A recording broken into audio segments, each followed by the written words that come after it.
अरे हम गरीब आदमी, तुम ठहरे नेतागढ़ के खास, लेकिन थोड़ी इज्जत से बात किया करो, नहीं किसी दिन टीवी पर सीधी खबर आएगी कि नहर किनारे मिली अज्ञात युवक की लाश।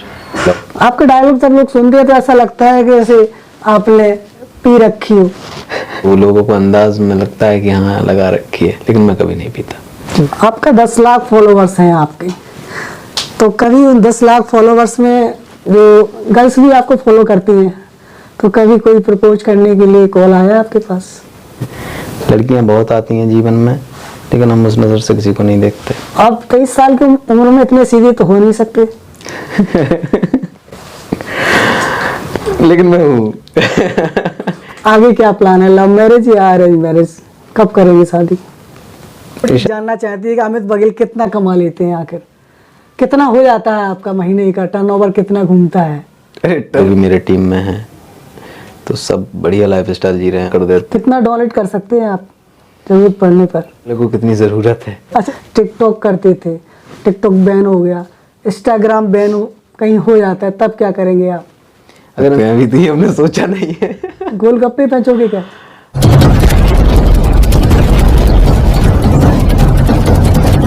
कार आपकी जन अदालत न्यूज से मैं हूं राजा भैया पाल, और आज आपकी जन अदालत न्यूज के एक्सक्लूसिव इंटरव्यू में एक ऐसी शख्सियत जो किसी परिचय के मोहताज नहीं है।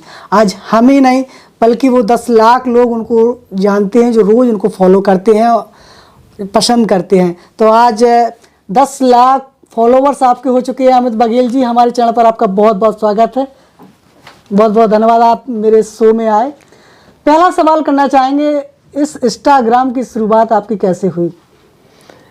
दरअसल मैं डायलॉग तो बहुत पहले से बनाता हूँ जी, और काफ़ी लंबे समय से 2017 से मैंने ये सफ़र शुरू किया था। तब टिकटॉक था, बट समय के साथ साथ टिकटॉक बैन हुआ तो फिर मैं इंस्टाग्राम पर आ गया और 2017 से मैंने इस सफ़र की शुरुआत कर दी थी। इस सफ़र की शुरुआत में क्या क्या मुश्किलें आपके सामने आई? इस पड़ाव तक आज आपको 10 लाख आपके फॉलोवर हो चुके हैं, तो ये सफ़र कैसा रहा आपका? ये सफ़र बहुत ही, इसमें अप डाउन्स आए। मतलब कभी कभी फैमिली भी सपोर्ट नहीं करती थी और रिश्तेदार तो सपोर्ट करते ही नहीं है, किसी के ताने और मारते हैं, तो चीज़ें बहुत बदली। बट ऐसा था कि मम्मी पापा को बोल रखा था कि आपका नाम नहीं डुबाएंगे, बस भरोसा रखिए हम पर, तो चीज़ें और बाकी सब बढ़िया चलता गया, मेहनत करते रहे। सवाल बड़ा महत्वपूर्ण है। लोग कहते हैं कि सोशल मीडिया में जो आज की युवा पीढ़ी डूब रही है, वो कहीं ना कहीं अपने करियर को बर्बाद कर रही है। आपको ऐसा लगा कि आप करियर को अपना बर्बाद कर रहे हैं? नहीं, देखिए हर किसी का ना विज़न अलग होता है। अब आप सोशल मीडिया को किस तरीके से यूज़ कर रहे हैं, आप अपने आप को उसमें बर्बाद भी कर सकते हैं और अपने आप को बना भी सकते हैं। अब अगर आप टाइम पास के लिए सोशल मीडिया चलाते हैं या आप मनोरंजन कर रहे हैं उस पर नॉर्मल, तो चीज़ें गलत हो जाएंगी। कहीं आप अपना ना उसमें फिजूल में टाइम खर्च कर रहे हैं। अगर आपके अंदर कोई स्किल है, आपके अंदर कोई टैलेंट है, अगर आप उसे दिखाते हैं लोगों को और लोग पसंद करते हैं, तो आपका इसमें फ्यूचर भी बन सकता है। अगर आपके अंदर कुछ ऐसा है कि यूनिक है, सबसे हटके, कि जो आप कर रहे हैं वो लगभग हज़ारों लोग ना कर सकें, तो शायद आपका फ्यूचर भी बन सकता है। बिल्कुल। एजुकेशन क्या किया था आपने? एजुकेशन, मैं ग्रेजुएट हूँ। क्या बनना चाहते थे आप? मैं बनना तो चाहता था एक पुलिस ऑफिसर, पर फिर ये इंस्टाग्राम पर कैसे आना होगा? लॉकडाउन में हुआ कि हम कंपटीशन एग्ज़ाम की तैयारी कर रहे थे और लॉकडाउन लगा तो फिर हम गेम खेलने लग गए। पबजी चलता था उस टाइम पे जी, तो पबजी में लग गए। तो मेरा एक छोटा भाई है सुमित बघेल, तो उसने बताया कि भैया क्या करते रहते हो? मैंने कहा कुछ नहीं, पबजी खेलते रहते हैं, क्या करें, अब कोचिंग सारी बंद हो चुकी थी। तो उन्होंने कहा कि एक काम करो, यूट्यूब पर वीडियो बनाने लगो, क्योंकि उससे पहले भी मैंने यूट्यूब पर वीडियो बनाए थे जो कि प्राइवेट कर रखे थे मैंने। तो फिर मैंने वो कंटिन्यू किया, तो बस इस तरीके से इंस्टाग्राम पे। वो कौन सा आपका वीडियो था सबसे ज़्यादा लोगों ने फॉलो किया और आपको मोटिवेशन मिला उससे? मेरा एक दोस्तों के लिए था, वो ऐसा था दबंगई टाइप का। वो ऐसा था, लेवल नहीं करते हैं हम, जो बात है साफ कहेंगे, आर्थिक स्थिति ठीक नहीं है तो पैसे का साथ नहीं दे पाएंगे, और कभी लड़ाई हो जाए तो बस साथ ले जाना, भगवती कसम पहला थप्पड़ हम ही पेलेंगे, ये था जो लोगों ने काफ़ी पसंद किया था। जी। सबसे ज़्यादा आपके इंस्टाग्राम को जो फॉलो कर रहे हैं उसमें देखा जाए तो कौन सा सबसे अच्छा वायरल वीडियो है जो आज सबसे ज़्यादा इसको लोगों ने देखा हो, पसंद किया हो? ऐसे बहुत सारे रहे हैं, अलग अलग तरह से रहे हैं। कभी रोमांटिक भी हो जाते हैं, लोगों को पसंद आ जाते हैं, लेकिन सबसे ज़्यादा जो मेरा पसंद, को मेरा खुद का मतलब जो मुझे अच्छा लगता है वो ये था, देखना महोदय जी एक दिन हम वो मुकाम हासिल करेंगे, लोग कहेंगे भरोसा तो था नहीं कि ये कर पाएगा, लेकिन बंदे ने कर दिखाया। ये करीब करीब इस पर 3 लाख से ज़्यादा रील बनी हुई हैं और 7-8 मिलियन व्यूज़ हैं। हमने आपके इंस्टाग्राम को फॉलो किया है और मैं देखता हूँ कि लोगों को आप उतारते बहुत हैं, बहुत धोते हैं लोगों की, बहुत एटीट्यूड रहता है आपके वीडियोज में। तो रियल लाइफ में भी ऐसे ही कुछ चल रहा है क्या? नहीं, देखिए वो व्यक्ति पर निर्भर करता है कि सामने कौन खड़ा है। अगर आप मुझसे प्रेम से बात कर रहे हैं तो मैं आपसे प्रेम से बात कर रहा हूँ। अगर आप एटीट्यूड दिखाएंगे तो फिर हम भी पीछे नहीं हैं। वो चीज़ होती है, वो व्यक्ति पर निर्भर करता है। तो जिनको लोग ज़्यादा टॉर्चर करते हैं या जिनका आत्मविश्वास लोग गिराने की कोशिश करते हैं तो वो आपको ज़रूर फॉलो करते होंगे। हाँ बिल्कुल, कह सकते हैं कि कहीं ना कहीं उन्हें हौसला मिलता है कि ऐसा हमारे साथ भी हो रहा है, तो उन्हें ये लगता है कि हाँ इस तरीके से वो स्टेटस पे लगा लेते हैं हमारी बातों को और सामने वाले को दिखा देते हैं कि हम ये कहना चाहते हैं, क्योंकि वो सामने से नहीं कह सकते हैं।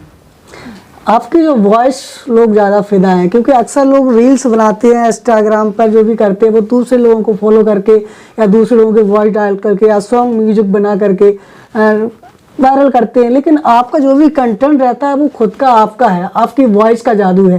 तो ये जादू कैसे आपका चल रहा है, क्या उसका? देखिए मेरा ये मानना है कि वॉइस जो है सबकी अच्छी होती है, बस फ़र्क यहाँ पड़ता है कि आपने उसको किस तरीके से सजाया है। अब जैसे कि मैं अगर अपनी लोकल लैंग्वेज में बात करूँ तो आपको शायद उतनी पसंद ना आए, तो बस मैंने थोड़ा इस पर रिसर्च की और पढ़ाई की है, थोड़ी उर्दू की भी मैंने पढ़ाई की, जिसमें मुझे पता चला कि नुक्ता भी होता है, उर्दू के वर्ड होते हैं, तो वहाँ से थोड़ी समझ आई, तो फिर मैंने अपनी हिंदी सुधार ली। तो फिर उसको एक लय में लाया और लय में ऐसे आ गई कि जैसे कोई भी चीज़ हम करते हैं तो एक प्रोफेशन है डबिंग, जो फिल्मों में होती है। जैसे अगर चाइना की मूवी है, हिंदुस्तान में अगर उसे चलनी है, भारत में चलना है, तो उसकी हिंदी में डबिंग करनी होती है, तो डबिंग आर्टिस्ट होते हैं उसके लिए, तो मैं उनको फॉलो करता था। तो मेरा प्रयास था कि मुझे उस प्रोफेशन में भी जाना है, तो वहाँ से थोड़ा वॉइस पे काम किया और मेरी आवाज़ मतलब ऐसा था कि नेचुरल थी, बेस तो नेचुरल था, और फिर थोड़ा रियाज और मेहनत और बस। तो कभी कोई दूसरा अमित बघेल भी बन सकता है क्या? बिल्कुल बन सकता है अगर मेहनत करे, और मैं तो कहता हूँ अमित बघेल बनने की क्या ज़रूरत है। अरे अपनी जगह पे तुम जो कर सकते हो वो बेस्ट करो, मुझसे भी आगे जाओगे, वो चीज़ है। बचपन कैसा बीता आपका? बचपन में तो मैं बड़ा शरारती रहा हूँ, मतलब कि जो होते हैं ना कि कहते हैं गेट से उल्टा लटका कर मारते हैं तो बड़ा ही शरारती रहे हैं। एक बार का किस्सा बताता हूँ आपको। दीपावली का समय था, तो मेरे पिताजी ना ऐसे सब पूरी फैमिली, जॉइंट फैमिली थी, तो सब पैसे रख के पूजा कर रहे थे और ऐसे लक्ष्मी माता की पूजा कर रहे थे और ऐसे नोटों की गड्डी को ना दिए के आसपास घुमा रहे थे। वो बोलते हैं ना इसको, ऐसे परिक्रमा करवा रहे थे। तो मैंने देखा अरे सब लोग ऐसे पूजा करते हैं, तो मैं गया जल्दी से घर के अंदर और मम्मी का एक बक्सा था, उसमें से 2000 रुपये निकाले। तो ये 2005 की बात है, तो मैंने 2000 रुपये निकाले और वो ऐसे से घूम करने लगा। मैंने 2000 रुपये ऐसे जला दिए थे तो उस टाइम में मुझे तगड़ी मतलब हर चीज़ में मार पड़ती थी। काफ़ी शरारती था मैं। और फिर जो मेरा बचपन है, मैंने पढ़ाई अपनी मामा के यहाँ से कंप्लीट की है। कि मैं मतलब मेरे पापा साउथ में रहते हैं, तो बचपन से ही मैं अपने नाना नानी के यहाँ रहा हूँ, वहाँ से मैंने अपनी स्कूलिंग की। बस ये है, सही रहा। आपका 10 लाख फॉलोवर्स हैं आपके, तो कभी उन 10 लाख फॉलोवर्स में जो गर्ल्स भी आपको फॉलो करती हैं, तो कभी कोई प्रपोज करने के लिए कॉल आया आपके पास? देखिए, कॉल ऐसे आते तो बहुत हैं, लेकिन हम उस नज़र से किसी को देखते नहीं हैं, क्योंकि हमें ऐसा है कि हम अपने मम्मी पापा से दूर हैं और एक भरोसा है उनका हम पर कि हमारा लड़का जहाँ भी है कम से कम गलत रास्ते पर तो नहीं है। तो हम उस चीज़ को बरकरार रखते हैं। लड़कियाँ बहुत आती हैं जीवन में, लेकिन हम उस नज़र से किसी को नहीं देखते, अपने काम से काम रखते हैं। आप 23 साल की उम्र में इतने सीधे तो हो नहीं सकते। लेकिन मैं हूँ। अगला सवाल करना चाहेंगे, आगे क्या प्लान है? लव मैरिज या अरेंज मैरिज? कब करेंगे शादी? ये शादी का तो अभी कोई प्लान नहीं है, अभी तो काफ़ी टाइम है। और अगर लड़की ढंग की मिल गई जैसे हम चाहते हैं तो लव मैरिज, नहीं अरेंज मैरिज तो पापा करवा ही देंगे। तो तलाश जारी है अभी? हाँ, तलाश हमारी जारी नहीं है, घर वालों की जारी है। वो अपने लिए देख रहे हैं, वो बता देंगे कि ये है, तो हम देख लेंगे। अगर शायद वो गुण उसी में मिल जाए तो घर वालों की मर्जी से ही कर लेंगे। बिल्कुल बिल्कुल। सवाल करना चाहेंगे जो ऑडियंस सुनना चाहती है। आपने कहा कि तलाश कर रहे हैं आप, कोई आपका लाइफ पार्टनर बनना चाहता है तो कैसा आप पसंद करेंगे, मतलब क्या करना होगा उसको? देखिए, पहली बात तो मैं तलाश नहीं कर रहा हूँ, जैसे मैंने पहले भी बताया, मम्मी पापा तलाश कर रहे हैं। हाँ। और रहा मेरा सवाल कि मैं कैसा पार्टनर चाहता हूँ, देखिए मेरी नज़र में पार्टनर ये मुझ पे ही अप्लाई नहीं होती है, हर किसी पे बात अप्लाई होती है। पार्टनर वो होना चाहिए जो आपको समझे, आपके काम को इज्जत दे, आप जो करना चाहते हो उसमें आपको सपोर्ट करे, ना कि आपके पैर खींचे। तो वही है, यही चीज़ें होनी चाहिए। और बाकी तो हर कोई चाहता है, जोड़ी को गुलाम बनाना चाहता है, हर लड़की चाहता है कि पति मेरे हिसाब से चले। नहीं, ऐसा तो नहीं है। जो समझदार होते हैं और जो समझदार लड़कियां होती हैं वो कभी ऐसा नहीं चाहती कि हमारे हिसाब से चले। वो चाहती हैं अगर उनका पति सही चल रहा है तो कोई दिक्कत ही नहीं है। अगर दारू पी रहा है अब वो कह रहा है कि नहीं तुम पैक बनाओ, तो उसके हिसाब से चलेगा। तो ऐसा कुछ नहीं है। जो समझदार लोग, ये बेवकूफ़ वाले बात हो गई है कि बेवकूफ़ है उनको हम उदाहरण के तौर पर कैसे रख सकते हैं। समझदार लोग ऐसा नहीं करते हैं। आप अपनी रियल लाइफ में किसको फॉलो करते हैं? देखिए, अब ऐसा तो नहीं कह सकते कि किसी एक व्यक्ति को फॉलो करते हैं, हर किसी से मैं सीखता हूँ। तो काफ़ी लोग हैं ऐसे, तो फिर किसी से कोई चीज़ सीखने को मिलती है अच्छी, क्योंकि कोई भी व्यक्ति एकदम संपूर्ण नहीं है। ऐसा नहीं कह सकते कि हम इनको फॉलो करते हैं एकदम इनके जैसा बनना है, नहीं। उनकी कुछ चीज़ें अच्छी लगती हैं, कुछ चीज़ें बुरी लगती हैं, ऐसा मान सकते हैं। तो ऐसे काफ़ी सारे लोग हैं। कोई आपने ये 10 लाख का सफ़र आपने तय किया है, सफ़र को तय करने में किन किन लोगों का आपका साथ रहा है? सबसे पहले तो इस सफ़र को तय करने में मेरे नाना नानी का बहुत बड़ा हाथ है जी, क्योंकि उन्होंने मुझे बचपन से सपोर्ट किया है, क्योंकि मैं अपने मम्मी पापा के साथ बहुत कम समय बिताया है। तो नाना नानी का बहुत बड़ा हाथ है मेरे जीवन के पीछे। जी। एक महत्वपूर्ण सवाल रहता है, हर कोई व्यक्ति अपने ब्राइट फ्यूचर की ओर बढ़ रहा है, कि फ्यूचर की तलाश में है और आए दिन अपने लक्ष्य को बदलता रहता है। कभी वो इंस्टाग्राम में करियर बनाना चाहता है, कभी दूसरी लाइफ में, कभी कहीं भटकता रहता है। उसका जीवन ऐसे ही निकल रहा है उसका, और एकदम उसको पछतावा होकर के वो बेरोजगारी के दलदल में चला जाता है। कैसे अपने लक्ष्य को एक मुकाम हासिल करें? देखिए, सबसे पहले तो आप अपने आप पर भरोसा कीजिए, क्योंकि आप पर कोई भरोसा करे या ना करे इस बात से कोई फर्क नहीं पड़ता। आपको खुद पर भरोसा करना चाहिए कि आप क्या कर सकते हैं। अगर आप क्रिकेट अच्छा खेल सकते हैं तो आप क्रिकेट ही खेल पाएंगे। अब अगर आपको ही नहीं पता कि मैं क्रिकेट खेलूं या फुटबॉल खेलूं, तो ये तो आप अपने समय को बर्बाद कर रहे हैं। बस इस फील्ड को आजमा रहे हैं, उस फील्ड को आजमा रहे हैं। मेरा ये मानना है कोई भी फील्ड हो 5 से 6 साल का समय लेती है अपने आप को परिपक्व बनाने में। तो किसी भी एक फील्ड में जाइए और पूरी शिद्दत से काम कीजिए और ज़रूर आप, ईश्वर ने चाहा तो ज़रूर कामयाब होंगे। बिल्कुल। तो 10 लाख फॉलोवर हैं आपके, तो कितना पैसा बना लेते हैं आप? पैसा बस चल रहा है, रोजी रोटी है। इतना सारा पैसा आता होगा तो कभी कुछ सोच रखा है कि आगे कहाँ इसको यूज़ करना है एक समाज सेवा के लिए, या फिर दूसरे लोगों के लिए जिनको ज़रूरत है? हाँ, सोच रखा है। अब देखो, अभी तो सोचा है, अब अभी यहाँ बता देंगे तो लोग कहेंगे अरे पहले से ही बोल दिया था। ऐसा कुछ नहीं है, जब करेंगे तो सबको पता चल जाएगा कि क्या किया है। फिर भी कितना कमा लेते हैं? कितनी कमाई हो जाती है आपके इंस्टाग्राम से? अब ऐसे वैसे तो मतलब ऐसा रहता है कि यूट्यूब पर हम बता नहीं सकते हैं कोई भी चीज़। हाँ, लेकिन इतना है कि हो जाती है कि मतलब टीम है, वीडियो बन जाते हैं आराम से, मतलब फैमिली को भी दे देते हैं, फैमिली को भी सपोर्ट कर देते हैं, खुद को भी देखते रहते हैं, अपनी लाइफ स्टाइल मतलब अच्छी से जी रहे हैं। एक अच्छी लाइफ स्टाइल आप कट जाती है आपकी इंस्टाग्राम से? हाँ, और हमारी टीम की भी कट जाती है। 2-3 लोग रहते हैं हम साथ में, तो सबका चलता रहता है बढ़िया, कोई दिक्कत नहीं है। आगे क्या कुछ करना है? इंस्टाग्राम को ही फॉलो करेंगे या फिर कुछ बड़ा करने, कुछ और कुछ करना चाहेंगे, या इसको ही बड़ा बनाएंगे आप? नहीं, इस पर तो वर्क करना ही है क्योंकि इसने हमें बनाया है, तो इसको तो छोड़ ही नहीं सकते हैं। बाकी ये है कि यूट्यूब पर करना है और OTT प्लेटफॉर्म के लिए बहुत कुछ करना है, लेकिन उसके लिए अभी समय है, अपने आप को और मजबूत बनाना है, तो मेहनत जारी है। ये कब तक चलेगा? क्योंकि आज की रॉकेट की तरह सदी बदल रही, 21वीं सदी चल रही है, यूथ का माइंड वो रॉकेट की तरह दौड़ रहा है, तो वो आपको क्यों देखेगा? लगातार आपके जो डायलॉग्स आते रहते हैं, जो आपका एटीट्यूड बढ़ा, क्यों लोग देखेंगे आपका? ऐसा कुछ देखिए, ऐसा नहीं है, मैं भी परिवर्तन करता रहता हूँ अपने आप में, और प्रकृति का नाम मतलब प्रकृति का काम ही है बदलना। अगर आप नहीं बदलते हैं तो आप कहीं ना कहीं पीछे रह जाएंगे। तो सोच रखा है, ऐसा कुछ नहीं है कि मुझे क्यों देखेंगे।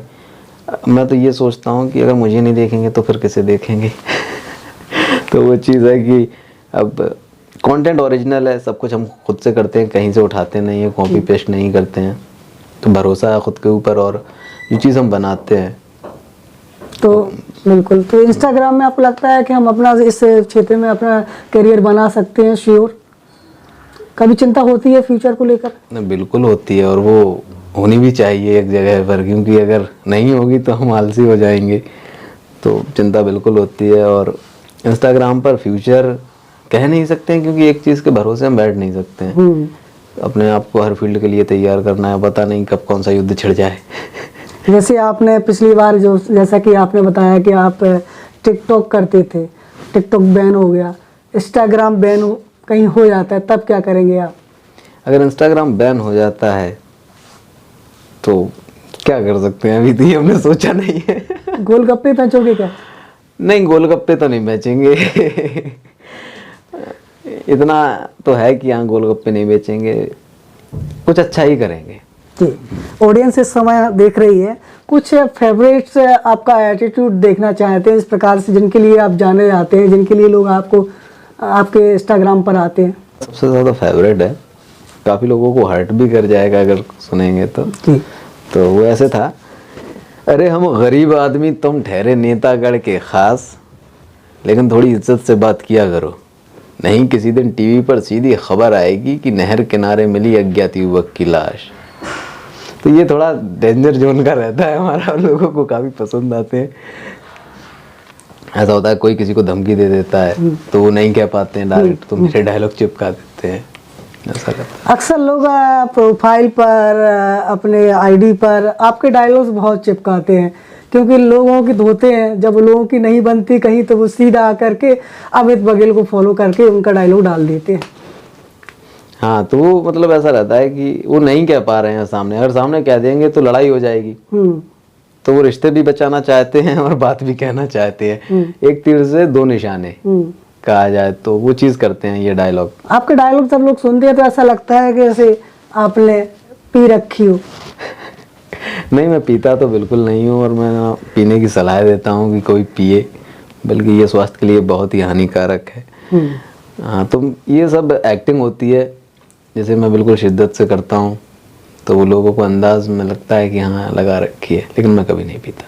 जी बिल्कुल। आखिरी सवाल करना चाहेंगे अपनी ऑडियंस के लिए, और मुझे लग रहा है कि इस इंटरव्यू को पूरा देश देख रहा है, जो आज का जनरेशन है, उनको क्या मैसेज देना चाहेंगे एक सफलता के लिए, मोटिवेशन आपका? मोटिवेशन ये है कि आप जिस भी फील्ड में जाना चाहते हैं तो आप अपने आप को बिल्कुल समय दें और हड़बड़ी में ना रहें कि एक अपने आप को टारगेट ना दें कभी कि 3 साल में ये काम हम हो जाएगा, अगर ये नहीं हुआ तो हम दूसरा काम देख लेंगे। ऐसा नहीं है, कोई भी फील्ड हो वक्त मांगती है, तो वक्त दो अपने आप को और पूरी शिद्दत से काम करो और रिज़ल्ट की अपेक्षा ना करो कि अरे 1 साल में कुछ भी नहीं हुआ, 2 साल में कुछ नहीं हुआ। तो मेहनत करते रहो और अपने आप पर भरोसा रखो, क्योंकि यहाँ पर आपकी फैमिली आपका साथ छोड़ देगी, रिश्तेदार आपका साथ छोड़ देंगे, सारे दोस्त आपका साथ छोड़ देंगे, कोई आपके सपोर्ट में नहीं रहेगा। सिर्फ सपोर्ट में रहेगा एक व्यक्ति, वो आप खुद हैं बस।